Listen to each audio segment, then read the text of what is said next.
Олжас Сүлейменов, ақын, Қазақстанның халық жазушысы, лингвист зерттеуші, түрколог, көрнекті мемлекет және қоғам қайраткері. 1936 жылы 18 мамырда Алматы қаласында дүниеге келді. 1954 жылы Мәншүк Мәметова атындағы 28 орта мектепті аяқтаған соң, Киров атындағы Қазақ мемлекеттік университетінің геологиялық барлау факультетіне оқуға түседі.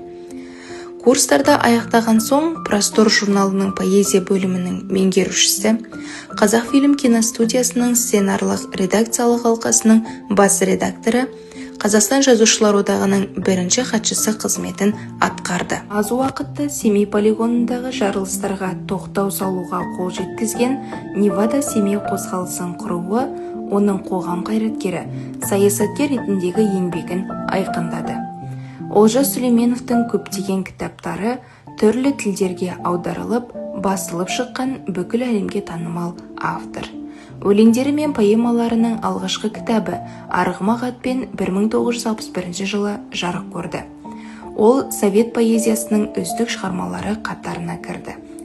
1962 жылы Нұрлы түндер, одан кейін Түн Париждің қызындай, Мешін жылы, таңдамалы лирика, Қыш кітап, Әр күнің сенің таң, Жұмыр жұлдыз, От өрімдер, Айқын жағалау, Аз ия жыр жинақтары жарық көрді.